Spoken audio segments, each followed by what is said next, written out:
Hola queridos amigos de Mater Mundi, aquí estamos con un programa más. Jaime, ¿qué tal? Hola Beatriz, pues nada, ya sí que va quedando poco, ¿no? Ya que va quedando menos para que se acaben estos programas. Va quedando poco, pero todavía queda algo, así que vamos a por ello. Sí. Hoy vamos a comentar el capítulo 27 del libro Comprender las Escrituras, que habla de un nuevo reino. Aquí se le da mucha importancia al... Vamos a ver, hemos estado hablando durante todos estos capítulos del reino de Dios que viene a la tierra, pero lo que se hace en este libro es que se le da mucha importancia y con toda razón a que el nuevo reino no es solo que viene el reino de los cielos, sino que es un nuevo reino en la tierra. Y el reino para los judíos, porque no había otro, era el reino de David, y de ahí nacería el Mesías. ¿Os acordáis de Jacob? Bueno, pues Jacob en el lecho de muerte llamó a todos sus hijos y les bendijo con una bendición profética. Cuando llegó el turno de Judá, Jacob hizo la siguiente profecía. No se apartará de Judá el cetro ni el bastón de mando de entre sus pies, hasta que venga aquel a quien le pertenece y a quien deben obediencia las naciones. Pues el cetro es símbolo de poder real.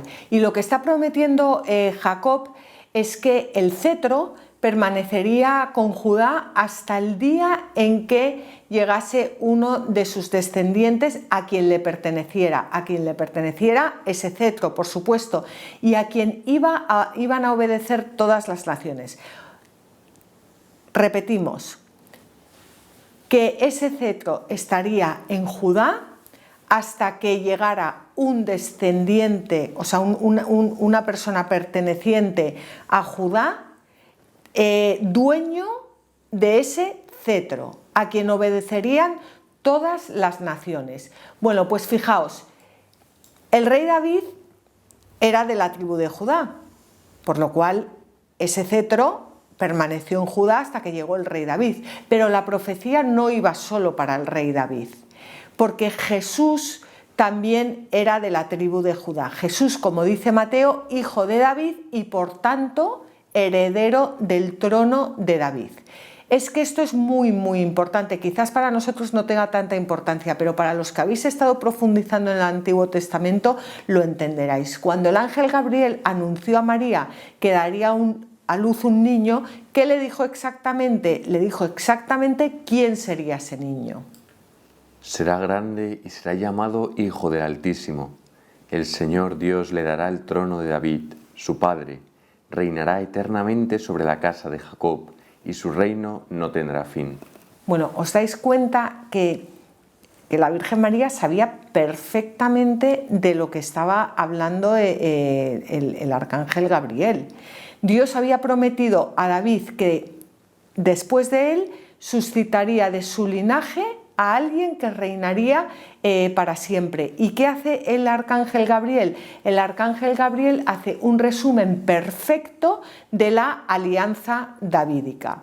Bueno, por eso cualquier judío entendería estas palabras. Digo que nosotros no. Bueno, seguro que todos vosotros sí, pero en general no. Pero para un judío esto era como de cajón. Por eso tantas veces se nos pierde el Antiguo Testamento, porque no lo entendemos, porque no lo tenemos integrado en nuestro corazón como lo tenía María. Bueno, pues el hijo de María iba a ser ese hijo de David, ese ungido, ese Mesías, ese Cristo, heredero del trono de David y heredero de todas las promesas relacionadas con David, de la alianza davídica. Pero claro, las promesas que Dios le había hecho a David son las promesas, abarcan las promesas que Dios le había hecho a Abraham. Abraham le dijo que en su descendencia todos los hombres de la tierra serían bendecidos. Bueno, pues esa descendencia es David y la descendencia de David es Jesús. Por eso Mateo comienza su evangelio diciendo Jesús, hijo de David, hijo de Abraham. Esa es la genealogía de Jesucristo con la que empieza el Nuevo Testamento, porque para Mateo, que era como buen judío y se dirigía a los judíos, lo más importante que debemos de saber de Jesús es que Él es la culminación del plan salvífico de Dios. La culminación. ¿Qué quiere decir esto? Que Jesús lleva a cumplimiento todas las promesas que Dios le hizo a Abraham, que Dios le hizo a David y todas las promesas que se hicieron a lo largo de todo el Antiguo Testamento. Y por eso, como hemos dicho, Mateo quiere mostrar que Jesús es el ungido, el hijo de David, el heredero de todas las promesas de la alianza davídica. Y de hecho, Mateo en su Evangelio llama a Jesús hijo de David más de 8 veces. Bueno, esto que nos quede súper claro, porque Mateo sabe que el reino de los cielos reemplaza al reino de Israel. Si el reino de los cielos reemplaza al reino de Israel, si Jesucristo trae el reino de los cielos, el nuevo Israel es la Iglesia. El nuevo reino de los cielos, que es la Iglesia, es el nuevo Israel. Por lo tanto, si para los judíos todas las profecías hacían referencia al Hijo de David, al ungido, al Mesías o al Cristo que restauraría el reino de Israel, los lectores de Mateo tenían que entender que esas profecías prometían algo mucho más grande, que un rey de Israel, no sé cómo decirlo. El hijo de David viene a reinar sobre el mundo entero, sobre toda la tierra. Ese es el nuevo reino de Israel, un reino que va a reinar en el mundo entero. Entonces, cuando Jesús le pregunta a sus discípulos que quién dicen los hombres que es él, y Pedro le responde: tú eres el Cristo, el Hijo de Dios vivo, Pedro lo que está haciendo es reconocer que Jesús es el heredero de los títulos que pertenecen al trono de David, el ungido y el Hijo de Dios. Esto es importantísimo, porque lo que Pedro está afirmando es que Jesús es el rey legítimo, el heredero del trono de David, el heredero de la alianza davídica. Y aunque esto lo he repetido ya 30 veces, es muy importante que lo entendamos y que se nos quede en la cabeza. Y de ahí tenemos una pregunta que hace Jesús a los fariseos, que es la siguiente: ¿cómo puede el hijo de David ser el Señor de David? Claro, los fariseos están todo el rato tentando a Jesús, todo el rato poniéndole a prueba. Y entonces Jesús, ¿qué hace? Pues hace lo siguiente. Estaban reunidos unos fariseos y Jesús les preguntó: ¿qué pensáis del Mesías? ¿De quién es hijo? De David, le respondieron. Él les dice: entonces, ¿cómo David, movido por el Espíritu, le llama Señor al decir: dijo el Señor a mi Señor, siéntate a mi derecha hasta que ponga tus enemigos bajo tus pies? Por lo tanto, si David le llama Señor, ¿cómo va a ser hijo suyo? Y nadie podía responderle una palabra. Y desde aquel día ninguno se atrevió a hacerle ya más preguntas. Claro, cualquiera le hacía una pregunta a Jesús. Pues, bueno, esta pregunta aparece en los 3 evangelios sinópticos, y lo que nos dice esto es que seguramente esta pregunta Jesús la hiciera en más de una ocasión, y si esto es así y si lo recogen los 3 evangelios sinópticos, es porque es una pregunta importante. Vamos a ver, la pregunta que acabamos de leer es esto: si David le llama Señor, ¿cómo va a ser hijo suyo? ¿Por qué le llama David Señor?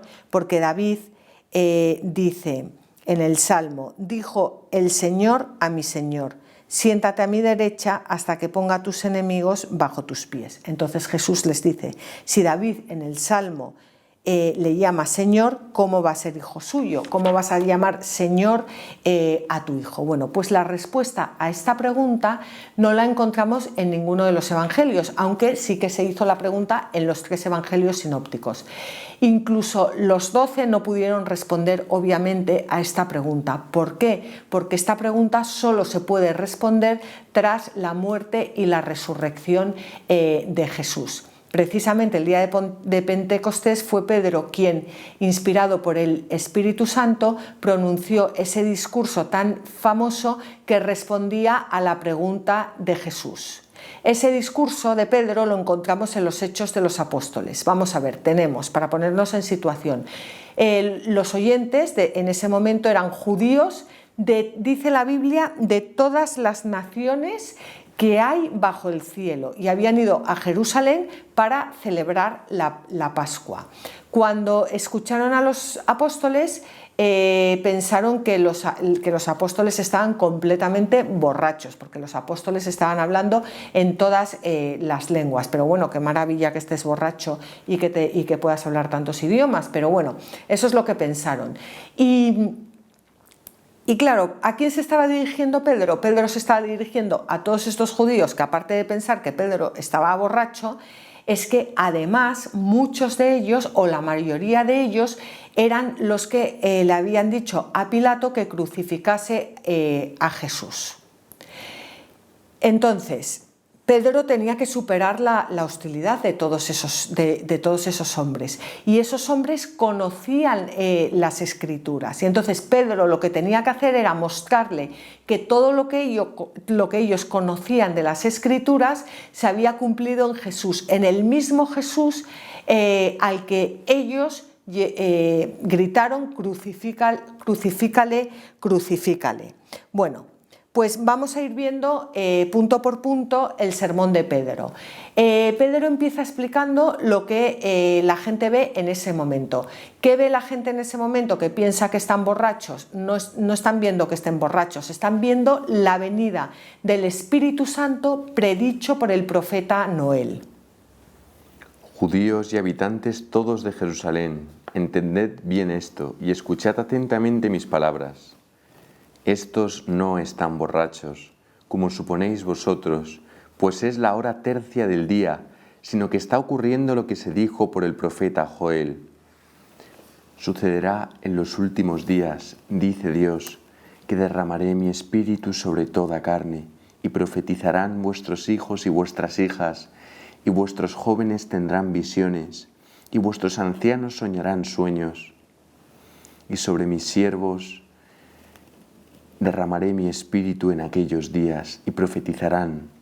Realizaré prodigios arriba en el cielo, y señales abajo en la tierra, sangre, fuego y nubes de humo. El sol se convertirá en tinieblas y la luna en sangre, antes de que llegue el día grande y manifiesto del Señor. Y sucederá que todo el que invoque el nombre del Señor se salvará. Bueno, pues fijaos, Pedro está citando al profeta Joel, al profeta Joel que todos esos judíos que estaban ahí conocían perfectamente y lo habían leído 800.000 veces y lo llevaban grabado en el corazón. Entonces, ¿qué hace Pedro? Les está mostrando primero en qué momento concreto de la historia se encuentran. Se encuentran en los últimos tiempos en los que Cristo, el ungido, ya ha venido. Y la única forma de que esas personas lo entiendan es citando el Antiguo Testamento. En el punto número 2, bueno, lo he dividido en puntos porque está así dividido en el libro y yo creo que es mucho más fácil de entender. Pedro recuerda a sus oyentes los milagros obrados por Jesús, y además es muy probable que muchas de las personas que le escuchaban hubieran sido testigos, hubieran estado allí cuando Jesús hizo los milagros. Bueno, pues esos milagros Pedro dice que eran signos de Dios para hacerles ver quién era Jesús. Primero, se ha cumplido lo que anunció el profeta Joel, y ahora vamos a ver qué ocurre con los milagros. Israelitas, escuchad estas palabras. Jesús Nazareno, hombre acreditado por Dios ante vosotros con milagros, prodigios y señales que Dios realizó entre vosotros por medio de él, como bien sabéis. Bueno, pues ya lo tenemos. La cita del profeta Joel, los milagros de Jesús, que también estaba profetizado, y después Pedro les dice algo que ya les termina de romper todos los esquemas del todo. Y es que la crucifixión de nuestro Señor Jesucristo formaba parte del plan de Dios. Esto ya es algo claro, del plan de Dios, que nosotros estamos muy acostumbrados a escuchar esto, pero del plan de Dios que estaba hablando a los judíos, de un Dios, del Dios del Antiguo Testamento, pues que formaba parte del plan de ese Dios del Antiguo Testamento, que su Hijo muriera y resucitara para la salvación del mundo entero. Este Jesús, que fue entregado según el designio establecido y la presencia de Dios, le matasteis clavándolo en la cruz por mano de los impíos. Pero Dios lo resucitó rompiendo las ataduras de la muerte, porque no era posible que ésta lo retuviera bajo su dominio. Bueno, es que claro, Pedro les tiene que explicar por qué están llenos del Espíritu Santo. Entonces, están llenos del Espíritu Santo por todos estos puntos que estamos diciendo, porque si Jesucristo no muere y no resucita y no asciende a los cielos, no viene el Espíritu Santo, que es el que les hace hablar en distintas lenguas. Entonces, ¿quién era este hombre? ¿Quién era este hombre? ¿Quién era Jesús? Y Pedro le recuerda lo que dijo David en el Salmo 16. David dice de él: tenía siempre presente al Señor ante mis ojos, porque está a mi derecha, para que yo no vacile. Por eso se alegró mi corazón y exultó mi lengua, y hasta mi carne descansará en la esperanza, porque no abandonarás mi alma en los infiernos, ni dejarás que tu santo vea la corrupción. Me diste a conocer los caminos de la vida y me llenarás de alegría con tu presencia.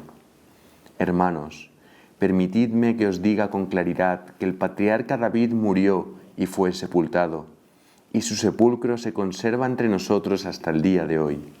Claro, vamos a ver, David en el Salmo está escribiendo de una persona: tenía siempre presente al Señor ante mis ojos, porque está a mi derecha para que yo no vacile. ¿Quién es este hombre? ¿Quién es este Señor? ¿Quién es el Señor? Si no puede estar hablando David de sí mismo, porque David murió y su cuerpo se corrompió. Si su cuerpo se corrompió, ¿de quién estaba hablando David? Estaba hablando de Jesús. Porque David fue un profeta inspirado, que hablaba de Jesús, que hablaba de Cristo, que hablaba del ungido, que hablaba de esa descendencia suya que un día alcanzaría el trono de Israel y en quien se cumpliría todas las promesas que Dios le había hecho a él. Pero como era profeta y sabía que Dios le había jurado solemnemente que sobre su trono se sentaría un fruto de sus entrañas, lo vio con anticipación y habló de la resurrección de Cristo, que ni fue abandonado en los infiernos, ni su carne vio la corrupción. Entonces Jesús era el Cristo, era el ungido, era el profetizado por David, el que iba a heredar el trono de David, el que iba a heredar el reino de Israel, y como dijo David, Jesús no fue abandonado en los infiernos. A este Jesús le resucitó Dios, y de eso todos nosotros somos testigos. Bueno, pues ahora ya es cuando Pedro ya puede revelar la respuesta a aquella pregunta de Jesús que no se había podido responder hasta el momento. David llama a su hijo mi Señor porque el hijo de David es también el hijo de Dios, que vive y reina a la derecha de Dios Padre. El hijo de David es Jesucristo. Por eso David llama a su hijo mi Señor, porque su hijo es el hijo de David, pero es nuestro Señor Jesucristo, Dios Todopoderoso. Esto que os puede parecer a lo mejor o que no habíais caído, o que a lo mejor no le dais tanta importancia, esto para un judío era un quebradero de cabeza. Vamos a leer lo que dice el libro de los Hechos. Exaltado pues a la diestra de Dios y recibida del Padre la promesa del Espíritu Santo, ha derramado esto que vosotros veis y oís, porque David no subió a los cielos y, sin embargo, exclama: dijo el Señor a mi Señor, siéntate a mi derecha, hasta que ponga a tus enemigos como escabel de tus pies. Por tanto, sepa con seguridad toda la casa de Israel que Dios ha constituido Señor y Cristo a este Jesús, a quien vosotros crucificasteis. Bueno, pues si Jesús es el hijo de David, esto significa que Jesús es el rey de Israel, porque ha heredado el trono, ha heredado todas las promesas davídicas, pero claro, el reino de Israel, del nuevo reino de Israel, que es la Iglesia. Bueno, en el capítulo 10 vimos las 7 características primarias y las 3 secundarias de la alianza davídica.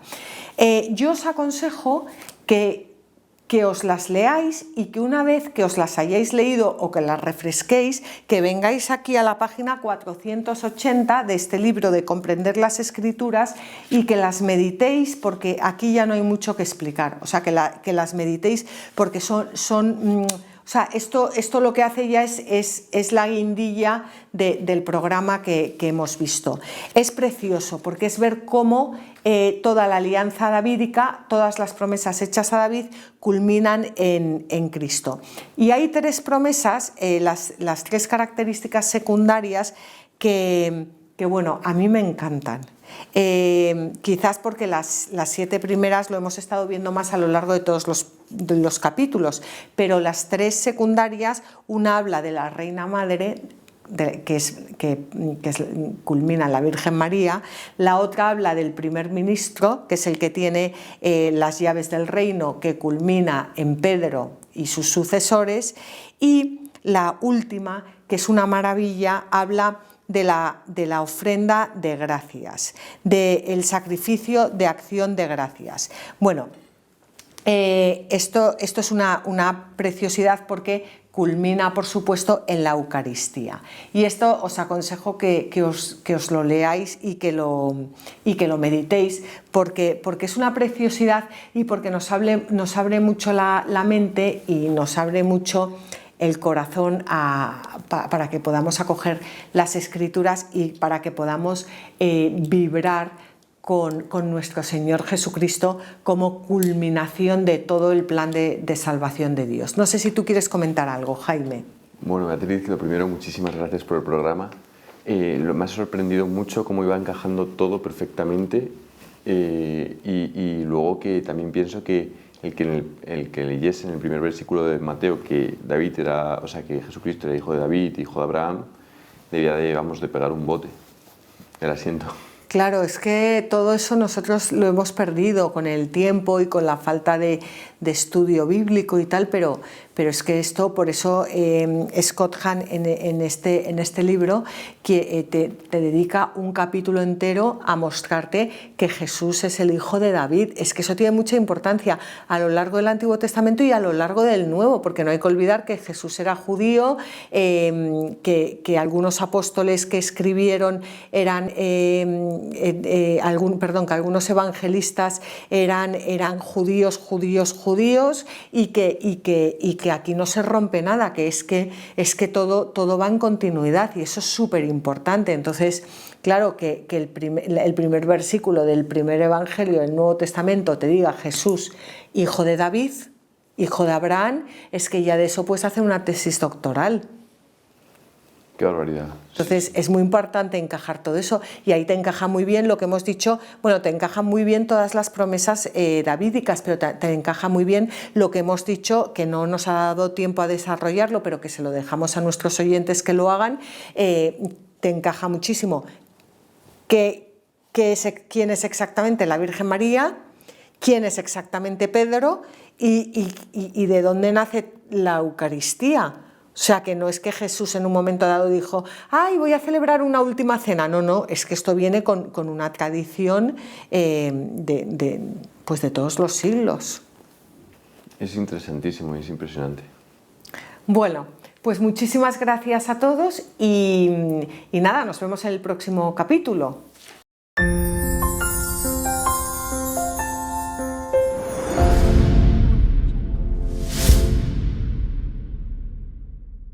Mater Mundi no es una asociación, Mater Mundi es una familia que se dedica a compartir el Evangelio y las maravillas que Dios ha hecho en la vida de tanta gente. Te lo digo a ti, que ya tienes experiencia del bien tan impresionante que hacen estos vídeos. Cuántas historias de sanación interior, cuántas historias de conversión, cuántas veces tú te has sentido más cerca de Dios gracias a este material que está llegando a tu casa. Por eso te pedimos que nos ayudes a seguir realizando esta tarea de llevar el Evangelio. Aquí abajo aparecen todos los datos a través de los cuales tú puedes seguir colaborando económicamente para que tantos voluntarios de esta asociación, de esta familia de Mater Mundi, puedan seguir trabajando y llevando su Evangelio a todos los rincones. Muchísimas gracias por colaborar con nosotros.